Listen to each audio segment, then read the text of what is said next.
13절의 말씀을 봉독하겠습니다.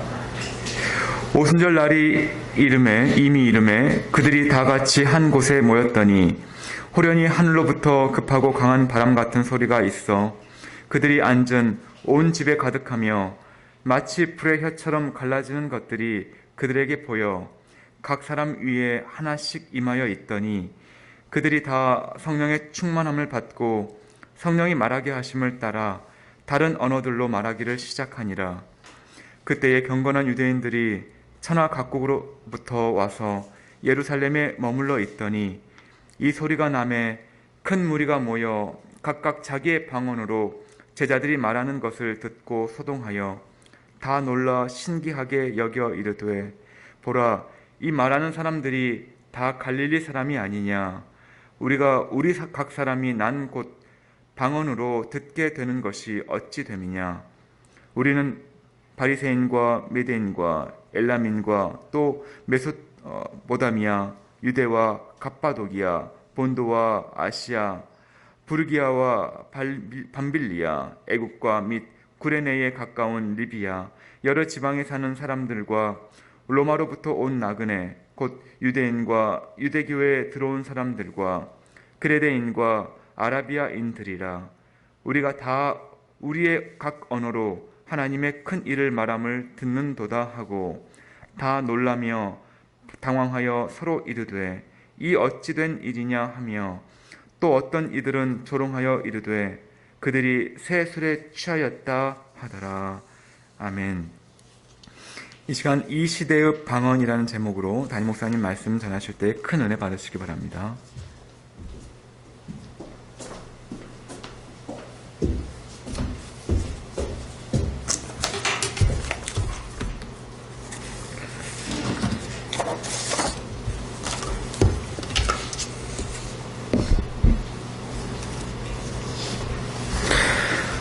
네, 벌써 2021년도 새해를 맞이고 나서 벌써 두 번째 주일 예배를 하나님께 드립니다.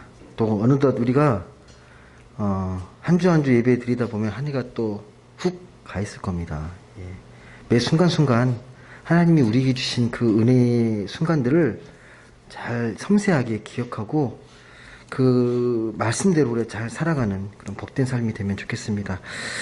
오늘 말씀은 이 방언에 대한 이야기인데요. 특별히 우리가 쓰는 이 말과 언어가 어디에서 뿌리가 있는지, 그 기원이 있는지 오늘 말씀을 잘 읽어보시면 그걸 깨닫게 되실 겁니다. 예전에요, 어느 과학자가 그 TV에서 인터뷰한 내용이 아직도 제가 기억이 나거든요. 어떤 내용이었냐면 지금처럼 무분별하게 자연을 개발하고 환경을 파괴시키는 게 계속 되게 되면 몇십 년 안에 이 지구상에 있는 수많은 이 동물들, 식물들의 종류, 이 개체의 수가 4분의 1이 줄어들 거라고 이야기를 했습니다. 근데 이 인터뷰 내용이요, 90년대 초반이에요. 제가 20살 초반 때 들었던 인터뷰 내용인데 지금 한 30년이 흘렀거든요. 근데 거의 현실이 되어 갑니다. 되게 소름이 좀 끼칩니다. 정말 지금 북극이 다 녹아가고 있고 열대우림이 파괴되고 많은 종들이 지금 사라져 가고 있습니다. 지금도 이 생명의 종들이 지금 하나씩 둘씩 계속 사라져 가고 있습니다. 그리고 갈수록 이 자연의 환경들이 사람이 살 수 없는 환경으로 자꾸만 바뀌어 가고 있습니다. 심각한 문제입니다. 근데 이런 문제에 앞서서요, 더 심각한 근본적인 문제를 우리는 인식해야 합니다. 그게 뭐냐면 바로 우리 인간의 문제입니다. 결국 이 자연을 파괴하고 환경을 파괴하고 이 모든 일들은 다 인간이 저지르는 일인데 인간의 마인드, 인간의 의식에서 나오는 행위들입니다. 갈수록 인간다운 인간이 사라져 갈수록 이 지구의 환경이 파괴되고 이 코로나와 같은 이 자연 이 재해, 이런 위기는 계속 찾아올 것입니다. 그래서 인간다운 인간이 갈수록 사라져가는 게 우리에게는 더 심각한 문제이고 본질적 위기일 수 있다라는 사실입니다. 좀 심령이 맑고 좀 깨끗한 인간이 점점점 희귀해져 가는 느낌을 받게 됩니다. 그런 인간이 바람직한 인간이고 그게 진짜 인간인데 그런 인간들은 천연기념물처럼 여겨지는 그런 세상이 되어가는 건 아닌지 그런 생각을 해보게 됩니다. 그래서 어쩌면 진짜 우리의 위기는요, 핵전쟁이 일어나서 지구가 멸망하고 지금처럼 코로나 같은 이 기후나 자연의 위기로 인해서 나타나는 것이 아니라 우리 인간의 내면이 건강하지 못하고 내면이 병들고 이 삶이 건강하지 못하는 게 더 심각한 이 근본적인 문제가 아닐까 생각해 보게 됩니다. 여러분 지금처럼요 그 자본주의적인 사고, 물질 만능주의적인 이 사고에 오염된 사람이 많으면 많을수록 소위 인간 공해라는 현실이 더 심해질 겁니다. 공장이나 자동차에서 뽑는 것들만 공해가 아니라 우리 인간 삶 자체가 이 지구를 위협하는 이 공해가 될 수 있다는 것입니다. 따라서 오늘날 우리가 겪고 있는 이 모든 이 자연적인 또 삶의 여러 가지 문제와 위기는요, 모두 이 인간 공해의 산물일 수 있다는 걸 꼭 기억하시면 좋겠습니다. 그런 의미에서 오늘은 특별히 소대에도 말씀드렸지만요, 우리의 인간의 모습, 참 인간이 무엇인지, 또 참 인간이라면 어떤 말을 하고 어떤 언어를 해야 되는지를 오늘 말씀에 기록되어 있는 이 방언을 통해 좀 살펴보면 좋겠습니다. 오늘 말씀은요, 여러분이 잘 아시는 이 오순절 성령 강림 사건입니다. 예수님이 십자가에 달려 돌아가시고 이제 제자들이 뿔뿔이 터졌잖아요. 그러다가 예수님이 다시 재림하시고 제자들을 만나고 무리들을 만나면서 새로운 희망을 갖게 합니다. 그러면 당부했던 게 있어요. 주님께서 성령이 임할 때까지 잠잠히 있으라고 그렇게 당부하고 가셨습니다. 이 마가의 다락방에서. 그래서 그들이 모여서 기도하고 있는데 어느 날 호련히 오늘과 같은 성령의 임재가 임하게 됩니다. 그게 오순절 성령 강림 사건입니다. 근데 이 오늘 말씀은요, 특별히 오늘을 살아가는 우리에게 깊은 영적인 통찰이 있는 귀한 말씀입니다. 읽으면 읽을수록 그렇습니다. 왜 그러냐면 이 성령 강림 사건으로요, 새로운 인간이 창조되었기 때문입니다. 새로운 인간. 그전과는 완전히 다른 새로운 인간이 이 성령 강림으로 인해서, 성령 강림 사건으로 인해서 나타납니다. 여러분, 당시에 예수님이 생전에 계셨을 때 이 주님에 대한 기대가 매우 컸습니다. 우리 구원주, 이 메시아가 오셔서 우리의 이런 고달프고 이 정치적인 속박에서 해방시켜 주실 것이다. 이 정치적 메시아에 대한 열망과 기대가 매우 컸습니다. 그런 마음으로 제자들도 무리들도 예수님을 따랐습니다. 그런데 얼마 되지 않아서 십자가에서 정치적인 처형을 당합니다. 예수를 따르던 많은 사람들이 매우 깊이 실망합니다. 그러면서 이들이 이제 삶의 이제 방향을 다 잃어버리고 이제 세상이 두려워서 뿔뿔이 다 흩어져서 다 숨어버립니다. 나타나지 않습니다. 그런데 어느 날 갑자기 예수는 부활했다. 예수는 살아계신다. 예수님만이 우리의 구원이다라고 외치는 사람들이 생겨나기 시작한 겁니다. 예수님이 원래 십자가에 달려 돌아가자요. 그때부터 핍박이 더 극심해집니다. 그동안 이 전통 유대인들, 그러니까 유대교를 신봉했던 이 전통 유대교인들은요, 예수를 따르던 사람들을 이단으로, 사이비로 낙인 찍고 핍박하기 시작했고, 로마는 특히나, 로마 제국은요, 이 예수를 따르던 사람들을 사회에 유해한 집단, 사회에 악을 끼치는 집단이라고 여기서 탄압을 했습니다. 더 무서워서 더 이게 숨어 들어가기 시작한 거죠. 그런데 갑자기 이 예수의 부활의 정신에 가득 찬 사람들이 외치기 시작을 하는 거예요. 아니다. 예수는 살아계시고 우리의 유일한 희망이고 구원이고 우리의 구원의 길은 예수님에게 있다. 십자가 부활에 있다라고 외치는 겁니다. 우리 인류의 역사는 하나님께서 우리를 향한 구원의 역사였다라고 담대히 선포하기 시작합니다. 겁쟁이처럼 숨어들었던 사람들이 갑자기 바뀐 거예요. 이게 어떻게 가능하냐는 겁니다. 인간적으로는 불가능하지 않습니까?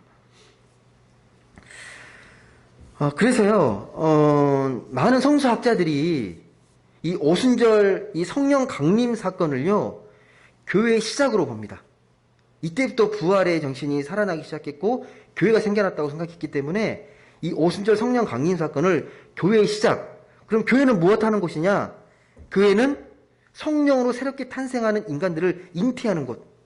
새 생명을 낳고 또 성숙하게 하는 곳. 그게 교회다라는 인식을 갖게 됩니다. 그 뿌리가 오순절 이 성령 강림의 사건입니다. 근데 오늘 말씀에서 특별히 우리가 이 성령 강림 사건에 대해서 주목할 것이 있습니다. 이 성령 강림으로 인해서 나타난 특징이 있는데요. 그 특징의 하나가 뭐냐면 성령 강림을 경험하고 나서 방언을 하기 시작합니다. 방언 잘 아시죠? 방언. 혹시 여러분 중에 방언 하실 수 있는 분 계십니까? 방언하면서 기도하시는 분? 오늘 특별히 이 방언에 대해서 좀 살펴보려고 하는데요. 이 사도행전을 보면 그들이 성령 강림으로 인해서 외쳤던 이 메시지가 방언으로 표현이 됩니다. 이 방언에 대해서 좀 우리가 바르게 복음적으로 이해할 필요가 있습니다. 이 방언이라는 이 헬라어 말은요, 글로사라는 말인데, 혀, 그리고 언어, 각국의 언어를 말할 때 이 헬로사, 방언이라는 용어를 씁니다. 그러니까 각 나라의 언어라는 뜻이 이 방언의 본래적 의미입니다. 다시 말씀드려서, 그러니까 각 나라의 언어로 쓰여지는 말을 방언이라고 한 겁니다. 이게 성령의 역사로 교회에 나타난 이 첫 번째 변화, 방언입니다. 여러분, 이 방언의 의미를 잘못 이해하게 되면요, 많은 문제가 발생합니다. 지금도 여전히 논란이 되는 게 이 방언이거든요. 방언의 문제. 그러니까 이 방언을 단지 인간이 알아듣지 못하는 영적인 신비한 소리로 이해하게 되면요, 많은 문제가 발생합니다. 여전히 이렇게 이해하는 교단도 있습니다. 그래서 어느 교단을 가면 제가 따로 지칭하진 않겠지만요, 그 교회를 가면 방언하지 못하잖아요. 그러면 아직 제대로 예수님을 체험하지 못하고 성령 체험하지 못하고 약간 삼류 교인처럼 취급하는 그런 곳이 있습니다. 방언을 잘못 이해한 겁니다. 방언은요, 이해할 수 있는 나라의 언어입니다. 신비한 소리가 아닙니다. 오늘 말씀을 통해 보시게 되면요, 그게 여실히 드러나거든요. 물론 이 사도 바울이 말했던 것처럼 이 방언은 영적인 차원의 언어입니다. 분명합니다. 그런데 중요한 건 뭐냐면 여기서 강조하는 건요, 사람이 이해할 수 있는 말이에요. 그들이 왜 방언을 했는지를 잘 보셔야 합니다. 이 방언의 그래서 기본적인 우리가 이해를 가질 때 분명히 하나님께서 주신 거기 때문에 영적인 차원인 건 맞고, 그리고 자기 나라 말을 하지 않고 다른 나라 말을 하잖아요. 각 나라의 말. 예. 외국어라는 차원에서의 방언의 특징이 있습니다. 그리고 또 한 가지, 이 방언은 인간의 능력을 뛰어넘어서 학습하고 배워서 되는 게 아니라 하나님 주신 선물로서 가능한 은사라는 게 이 방언의 특징입니다. 예. 다시 말씀드리지만 영적인 차원의 언어가 맞고, 예, 외국어를 하는 것도 맞는데 이건 인간이 학습해서 배운 게 아니라 하나님 주신 선물, 은사가 방언이라는 겁니다. 그래서 여러분 특별히 오늘 이 말씀을 보게 되면 방언의 원래 의미, 이 글로사라는 방언의 의미는요, 우리 삶의 언어, 일상의 언어라는 걸 꼭 기억하실 필요가 있습니다. 이해할 수 있는 말이라는 거예요. 이해할 수 있는 말. 예. 이런 방언의 특징이 첫 번째가 뭐냐면요. 이 방언의 이 역사를 보도 알 수 있지만, 방언은 자신의 이 방언을 할 때 남에게 어떤 다른 말을 강요하지 않습니다. 그러니까 자신의 말을 남에게 강요하지 않습니다. 내가 방언했다고 똑같이 방언하러 따라하라고 하거나 내가 하는 말이 100% 맞다라고 말하지 않습니다. 이 방언의 의미는요, 나보다 상대방의 입장을 배려하고 소통하려는 이 대화의 모범적인 원형, 이게 방언입니다. 그래서 여러분, 방언의 정신은요, 언어 폭력이 아니에요. 내 말을 일방적으로 강요하는 게 방언의 정신이 아닙니다. 좀 더 깊이 이야기하기 위해서 이 방언을 왜 썼는지를 보셔야 합니다. 이 당시에 이 오순절 성령의 강림 사건이 일어난 그 시기에 누가 와 있었냐면요, 세계 도처에 흩어져 있던 이 디아스포라 유대인이라고 하잖아요. 그들이 유대인 명절, 유월절을 맞아서 다 몰려 있었습니다. 각 나라에 흩어져 있던 수많은 유대인들이요, 예루살렘 성전으로 몰려왔습니다. 그런데 갈릴리 사람들, 시골 사람들이거든요. 시골 사람들이 배우지도 않았을 텐데 각 나라 흩어져 있는 유대인의 그 말을 하고 있는 거예요. 외국어로. 놀라지 않았겠습니까? 뭐 어떻게 우리나라, 내가 살고 있는 나라 말을 하고 있지? 되게 충격을 받았을 겁니다. 여러분, 여기서 초점은요, 성령의 능력으로 외국어를 습득했다, 그런 기적이 있는 게 아니라 복음을 선포하는데 자기 나라 말로 해줬다는 거예요. 상대방의 언어를 먼저 이해하고 다가서려는 마음에서 이 방언을 했다라는 거예요. 다시 말씀드리면, 내가 지금 쓰고 있는 말을 고집하고 그 논리를 고집해서 강요하려고 하지 않고 각 나라 사람들의 말로 방언하면서 복음을 전했다는 겁니다. 이게 무슨 의미겠습니까? 먼저 다가서려는 거잖아요. 먼저 이해하려고 하는 거잖아요. 여러분, 이게 선교 마인드예요. 선교 정신. 왜 선교사들이 다른 언어를 배우고 그 나라의 문화를 배우겠습니까? 먼저 이해하고 그들과 소통하기 위해 겸손하게 다가서려는 자세잖아요. 방언도 그렇습니다. 방언도. 예. 그러니까 내 말로만 전할 거면 방언이 굳이 필요하지 않습니다. 하나님께서 방언을 주신 목적은요, 각 나라의 말로 그들과 쉽게 더 소통하고 그들의 말을 더 이해할 수 있도록 하나님께서 선물로 주신 거예요. 각 나라에 몰려왔던 사람들에게 그들에게 복음을 더 쉽게, 더 잘 전달할 수 있도록 하나님께서 그 순간에 방언의 은사를 주신 겁니다. 방언의 의미는 이렇습니다. 그러니까 나의 틀에 집착하는 것이 아니라 네가 있는 자리를 먼저 잘 돌아보고 그들이 말하는 것을 귀 기울이고 거기서 나는 소리를 듣고 공유하려는 배려하는 마음, 겸손한 마음, 이게 방언의 정신입니다. 신비하게 남이 알아듣지 못하는 소리가 방언이 아니라 새로운 말이지만 그들이 이해할 수 있는 말이에요. 알아들을 수 있는 말이 방언입니다. 예. 이걸 잘못 오해하면요, 신비한 소리로 알게 되고 그걸 나의 어떤 그 영적인 우월함으로 잘못 악용될 수 있습니다. 여러분, 우리가 사는 세상에 진정 필요한 의사소통이 무엇인지를 이 방언이 잘 보여줍니다. 여러분, 세상은 어때요? 세상은 힘 있는 자들이 자기 힘 있는 목소리를 약한 자에게 일방적으로 강요하잖아요. 그들의 소리를 들으려고 하는 게 아니라 힘 있는 사람들은요, 그냥 전달합니다. 명령합니다. 그게 편하니까. 또 힘이 있으니까. 그러면 세상이 어떻게 되겠습니까? 자꾸 힘없는 자는 자꾸 억눌리고 억압당하고 마음에 병이 들고, 그곳에 무슨 평화가 있고 무슨 정의가 있겠습니까? 당시에 그랬어요. 당시에 로마 지배층이 그랬고 힘 있는 종교 지배 권력층이 일방적으로 강요했습니다. 그들의 삶을 이해하거나 그들의 목소리를 결코 들으려고 하지 않았습니다. 따라서 약한 자들이 목소리를 낼 수 없었던 게 당시 현실이었습니다. 그런데 오늘 이 오순절 성령 강림 사건의 방언은요, 그런 삶과 사고에 제동을 거는 거예요. 거기에 힘있게 아니라고 담대하게 선포하는 겁니다. 언어는 그런 게 아니야. 언어라는 건 소통하는 거야. 남을 먼저 이해하고 남을 먼저 배려하는 거야 라고 이야기하는 겁니다. 성령 안에서 누구나 자신의 목소리를 내서 들을 수 있고 말할 수 있다. 이게 방언의 정신입니다. 그래서 방언은 내가 어떤 출신이든 내가 어떤 계급에 어떤 성별에 어떤 학연 지연을 뛰어넘어서 누구나가 자신만의 고유한 소리를 낼 수 있고 그 소리를 힘있는 자의 일방적인 목소리로 듣는 게 아니라 내가 쓰는 언어로 내가 쓰는 말로 들을 수 있다.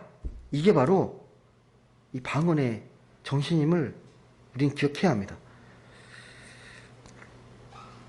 그래서 이 방언의 어떤 깊은 힘은요, 서로를 좀 더 깊이 이해하게 되고 서로의 뜻이 통하도록 그렇게 이야기하고 소통할 수 있는 근본적인 힘이 될 수 있는 게 이 방언입니다.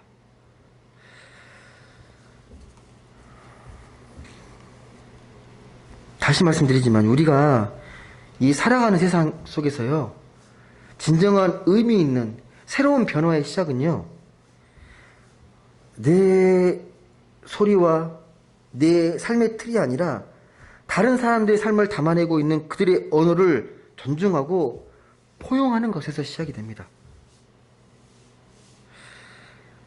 특히 여러분, 교회가 그래야 되거든요. 교회가 특히 약한 자들, 힘없는 사람들, 그들의 목소리를 대변해야 합니다. 약한 이웃과 소외된 자들의 새로운 목소리가 교회가 되어야 합니다. 그게 오늘 말씀 보면 방언이기 때문입니다. 근데 요즘 한국 교회를 보면 어떤 느낌이 드시는지 모르겠습니다. 네. 여전히 한국 교회의 모습을 보면 자기 소리만 주장하고 자기 소리만 맞다고 일방적으로 이야기하잖아요. 사회와 소통하려고 하지 않습니다. 예. 되게 이기적인 모습을 많이 보게 됩니다. 오히려 이런 세상일수록 교회가 새로운 목소리를 내고 세상을 정화시킬 수 있는 목소리를 내야 되는데 오히려 세상이 듣기는 되게 이기적인 집단으로 자꾸만 매도되고 그런 이미지로 세색되어 가고 있습니다. 그게 한국교회의 지금 현실입니다. 오늘 말씀에 비춰보면요, 방언의 정신이 사라진 겁니다. 다시 말씀드리지만 우리는요, 약한 이웃들 또 소외된 자들 그들의 목소리를 대변하고 그들을 위한 방언을 해야 합니다. 다른 사람들의 어려운 처지와 형편에 귀를 기울이고 끊임없이 교회는 새로운 현실에 눈을 뜨고 우리 시야와 지평을 더 넓혀가야 합니다. 기득권을 지키는데 급급하는 게 아니라 늘 새로운 사람, 약한 자들의 목소리가 어떻게 눌리고 있는지, 그들을 어떻게 교회가 하나님의 사랑으로 대변할 수 있을지 그들의 목소리를 잘 귀담아 듣고 그걸 우리가 새롭게 영적으로 방언으로 표현해야 합니다. 그래서 진정한 방언의 정신은요, 사회적 책임을 다하는 교회입니다. 그건 분명합니다. 그게 또 우리 높은 뜻 교회들이 추구하는 정신이기도 합니다. 사회의 약한 자들을 버리지 않고 그들의 목소리를 대변하는 게 하나님의 뜻, 높은 뜻이기 때문입니다. 여러분, 정말로 이런 새로운 방언의 의미를 잘 깨닫고 그 정신을 실천하는 교회가 많아지면 많아질수록 이 세상이 어떻게 되겠습니까? 세상은 정말 교회에 희망을 갖게 되고, 그래도 그들이 말하는 건 진실이고 사랑이고 힘이고 생명이라고 여길 겁니다. 그래서 성령 충만한 사람, 건강한 방언을 하는 사람의 첫 번째 특징은요, 이러한 모습입니다. 오늘 본문 2장 5절 이하를 보게 되면요, 대단히 여러분은 그냥 읽고 넘어갈 수 있겠지만요, 대단히 놀라운 장면이거든요. 이 갈릴리 사람들이, 예수님 따르던 무리들이 이제 방언의 외침을 하잖아요. 이 방언의 외침이 누구를 대상으로 하고 있습니까? 누구를 향해서? 이 오순절 강림 사건은 지역적인 사건입니다. 한 다락방에서 일어났던 이 한 구석에서 일어났던 사건인데요. 이 방언의 외침은요. 모든 사람들이 지금 명절 때문에 그 예루살렘에 모여 있거든요. 방언으로 외치잖아요. 전 세계적인 외침입니다. 이 복음의 외침이요. 되게 스케일이 큰 거죠. 스케일이 웅장한 거죠. 예. 시골 촌뜨기의 사람들이 전 세계 사람들을 상대로 지금 복음을 전하고 있는 겁니다. 여러분 이걸 한번 좀 상상해 보십시오. 되게 멋지지 않습니까? 되게 좀 인상적이지 않습니까? 이 장면이. 그들이 어떻게 전 세계 사람들에게 이런 방언을 외치고 각 나라 사람들의 말로 복음을 외칠 수 있었겠습니까? 놀랍지 않습니까? 그래서 그들이 그래요. 듣고 있는 사람들이 이 성령이 취해서 이 방언을 하는 거 보고 되게 놀랍고 충격을 받죠. 물론 한쪽에서는 비난도 합니다. 아, 술 취해가지고 막 해롱해롱 되면서 저렇게 하는 것 같다. 근데 많은 사람들은 되게 충격을 받았을 겁니다. 아, 성령이 취해서 방언하는 모습에 매우 깊은 인상을 받았을 겁니다. 이게 세계 복음화의 시작입니다.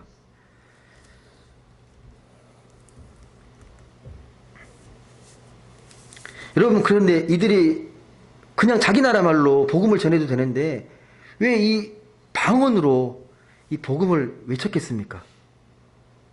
무슨 의미였겠습니까? 형식적으로 되게 무모해 보일 수 있지만 왜 이렇게 각 나라의 방언으로 복음을 전하겠다는 그런 마음을 갖게 됐을까요? 여러분, 성령의 충만함을 입게 되면요, 그 성령이 하나님의 영이기 때문에 하나님이 어떤 분이신지, 하나님이 뭘 기뻐하시는지, 하나님이 뭘 원하시는지를 깊이 감동하면서 느끼게 됩니다. 하나님은 어디에 관심이 있습니까? 한 영혼이라도 땅에 떨어지지 않고 모두가 구원받길 원하시잖아요. 하나님 나라가 확장되길 원하시잖아요. 모두가 구원받고 하나님 자녀 백성 되길 원하시잖아요. 그렇기 때문에 한 영혼도 놓치지 않겠다는 마음으로 각 나라 사람들에게 각 나라의 방언으로 이 복음을 전하게 된 것입니다. 하나님 마음을 잘 알기 때문에. 그래서 이런 반응은요, 당연한 반응이에요. 당연한 영적 반응입니다. 그러한 의미에서 우리도 오늘날 우리는 어떠한 이 신앙적인 언어, 이 복음의 언어, 방언을 할 때 좀 고민해 보셔야 합니다. 여러분, 지금도 그렇잖아요. 지금 지구촌이라고 할 만큼요, 여기서 벌어지는 일들이 금방 지구 반대편에 깊은 영향을 끼칩니다. 그런 세상에 우리가 살고 있습니다. 이런 세상에서 내가 전부고 내 자신만의 삶이 전부라는 이기적인 삶에 매몰되어서 자기만 생각하는 그런 어리석은 신앙의 틀을 과감히 깨트려야 합니다. 하나님이 원하시는 게 그런 게 아니기 때문입니다. 그래서 누군가가 힘들어하고 아파하는 것들에 대해서 나랑 상관없어. 다른 나라에서 벌어지는 고통과 어려움들이 우리나라랑 무슨 상관이냐라고 남나라 불구경하듯이 보는 게 하나님과의 마음과 정신이 아니라는 겁니다. 우리는 이 성령의 은혜를 구하면서요, 지금도 세계 곳곳에서 벌어지는 이 불의와 어려움과 고난과 고통이 하나님 나라 현실에서 어떤 영적 의미가 있는지, 그리고 이 세상의 불의와 고통이 하나님의 시선에서는 어떻게 느껴질지를 깊이 생각하고 묵상해 보아야 합니다. 분명 답이 나옵니다. 그래서 하나님의 은혜를 구하고 하나님의 긍휼을 구합니다. 이 세상이 하나님의 평화의 세상이 되기를, 하나님의 정의로움이 가득한 곳이 될 수 있도록 그런 기도를 드리게 됩니다. 이런 기도는 그냥 되는 게 아니고요, 느껴야 기도가 되잖아요. 누가 시켜서 나라를 위해서, 민족을 위해서 힘든 사람에서 기도하라고 하지만 내가 못 느끼면요, 형식적으로 기도할 수는 있지만 마음 깊이 담아 기도하기는 어렵습니다. 그런 마음을 내가 받아야 합니다. 그게 성령의 감동이죠. 성령 충만한 사람들. 이 제자들이 방언하면서 한 영혼에 대한 긍휼함과 어떤 깊은 구원의 마음, 갈망이 있었기 때문에 그런 복음을 전할 수 있었잖아요. 우리도 똑같습니다. 먼저 그냥 생기는 게 아니라 그런 성령의 은혜, 성령의 충만함을 간구해야 합니다. 마음이 느껴져야 자연스럽게 행동이 되잖아요. 여러분, 이런 마음이 없으면요, 우리가 아무리 오랫동안 신앙생활하고 예배 잘 드리는 것 같고 말씀 잘 보고 뭐 기도하는 것 같은데도요, 세상과 담쌓는 편협한 신앙인이 될 수 있습니다. 그게 여전히 한쪽에서 일어나고 있거든요. 예. 그래서 여러분, 정말 하나님 믿는 사람들은요, 세상이 지금 어떻게 돌아가고 있는지, 이런 세상 속에서 우리가 어떤 결단이 필요하고 어떤 기도를 해야 되는지 깊이 관심을 가져야 합니다. 그런 것에 무지한 공동체는요, 하나님 나라 아무 관련이 없는, 세상과 괴리되어 있는 생명의 맛을 잃은 공동체가 될 수밖에 없습니다. 여러분, 이 방언의 특징 중에요, 증거하는 메시지의 깊은 특징이 또 있습니다. 방언을 받고 그들이 복음을 전했는데, 그들이 전했던 복음은 다른 게 아니에요. 서두에 말씀드렸지만 십자가에 달려 돌아가신 우리 구주 예수 그리스도가 하나님의 손길로 다시 살아나셨다. 3일 만에 다시 부활하셨다. 그래서 십자가의 부활을 믿어야 한다는 게 그들의 복음의 핵심 메시지였습니다. 무슨 말이냐면요, 이 세상이 아무리 타락하고 이 세상이 아무리 깊은 좌절과 절망이 가득한 그런 세상이지만, 그래도 희망은 예수님의 십자가, 부활 속에 위로가 있고 격려가 있고 희망이 있다라는 메시지입니다. 십자가의 부활을 믿으면 우리가 소망이 생기고 힘이 생기고 생명이 생긴다라는 게 그들의 메시지였습니다. 그래서 이 성령 강림으로 인해서 방언하는 사람은 철저하게요, 쓰여지는 언어가 생명의 언어입니다. 영혼을 되살리는 언어입니다. 여러분, 정말 여러분이 하나님을 온전히 믿고 하나님을 온전히 따르면서 내가 믿음이 좋다라고 한다면요, 네가 쓰는 언어를 잘 보셔야 합니다.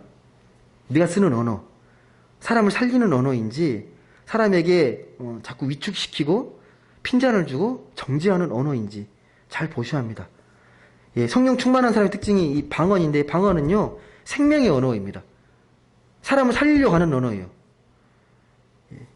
그러니까 이 혼탁해져가는 세상 속에서 정신과 언어를 정화시키고 또 사랑과 평화, 기쁨과 참 만족의 소리를 전하는 게 우리의 삶의 목적입니다. 예. 그런 소리가 이 세상에 가득 차기를 원하는 게 이 생명의 성령 방언하는 사람들의 특징입니다. 그래서 성령 충만한 사람은요, 이야기 주제가 좀 다릅니다. 이야기 주제가 생명의 스토리, 생명의 이야기가 관심일 수밖에 없습니다. 좀 더 구체적으로 말을 하면요, 우리가 이 다하는 세상이 어떻게 하면 이 사랑과 평화가 가득할 수 있을까? 어떻게 하면 이 하나님의 생명과 창조의 기쁨을 모두가 함께 잘 누릴 수 있을까? 어떻게 한 명이라도 눈물 흘리지 않고 기쁨의 웃음을 지면서 살아가는 그런 따뜻한 세상이 될 수 있을까? 이런 게 생명의 방언, 성령 충만한 사람들의 그 마인드, 그 생각이 충만한 사람들의 특징입니다. 이게 이야기할 때 이런 주제로, 이런 영적인 관심에서 대화를 풀어가려고 한다라는 사실입니다. 여러분, 그런 의미에서 여러분께 권면드립니다. 성령 충만함을 구하십시오. 기도하실 때요, 하나님의 영으로 기도하시길 바랍니다. 하나님, 저에게 성령 충만함을 허락하시고 이 땅 가운데 하나님의 사랑이 가득할 수 있도록, 내 정신이 생명과 평화의 정신으로 가득 채워질 수 있도록, 그래서 이 오순절날 성령 강림 사건으로 성령 충만한 그들이 생명의 방언으로 많은 사람들을 격려하고 위로했듯이 나에게도 그런 은혜 주십시오 라고 기도하셔야 합니다. 여러분, 이런 마음들이 자꾸 이제 쌓이다 보면요, 우리의 대화의 관심과 주제도 새롭게 변화되어 갈 것입니다. 그리고 우리가 미처 깨닫지 못했던 무의식 중에 부지불식간에 우리가 비복음적인 삶도 발견하게 되고, 그런 미세한 이 비생명적인 삶을 하나씩이라도 고쳐나갈 수 있게 될 것입니다. 내 안에 쌓여가는 미움과 욕심, 언어의 공해로부터 이 얼룩진 마음을 닦아나가면서 우리 자신을 지켜나갈 힘과 용기를 반드시 우리가 얻게 될 것입니다. 성령 충만을 구하시면 반드시 우리에게 그런 은혜를 허락하십니다. 말씀을 맺겠습니다. 여러분, 이런 방언을 삶의 힘으로 믿는 자가 새로운 인간입니다. 하나님 보시기에요, 세상이 희망이 될 수 있는 사람은요, 이런 사람들입니다. 방언을 삶의 힘으로 믿는 사람들, 이런 사람들이 자꾸 많아져야 인간 공의로 찌들어가는 이 세상 속에서 생명의 능력으로 정화시켜 나갈 수 있는 힘과 능력이 더욱더 많아지는 겁니다. 부디 우리 높은 뜻 행복한 교회 송년님들이 삶의 자리에서, 삶의 현장에서 그런 분들이 꼭 되셨으면 좋겠습니다. 더불어서 여러분들의 그런 삶의 선한 영향력으로 그런 생명의 방언, 생명의 삶을 살아가는 사람들이 더욱 많아지면 좋겠습니다. 부디 그런 마음으로 우리 가정과 삶의 현장을 보다 아름다운 곳으로, 평화와 생명이 넘치는 곳으로 변화시켜 나가시면 좋겠습니다. 이번 한 주도 성령 충만함 가운데 그런 세상을 꿈꾸면서 생명의 방언으로 삶 속에 참 행복과 기쁨을 누리고 나누며 살아가는 그런 건강한 한 주 되시길 주님의 이름으로 간절히 소망합니다. 기도하겠습니다.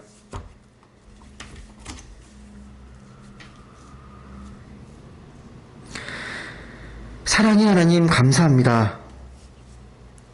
오늘도 귀하고 복된 주일을 맞아 우리가 예배합니다. 함께 모여 예배 드리지 못하지만 각자의 삶의 자리에서, 삶의 초소에서 신령과 진정으로 정성을 다해 드리는 그 마음을 하나님께서 어여삐 여겨주시고 하나님께서 그 마음을 받아주옵소서.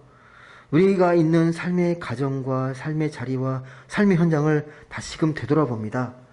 내가 어떻게 살아가고 있는지, 정말 하나님 앞에 하나님의 자녀답게, 신앙인답게 살아가고 있는지 다시금 돌아봅니다.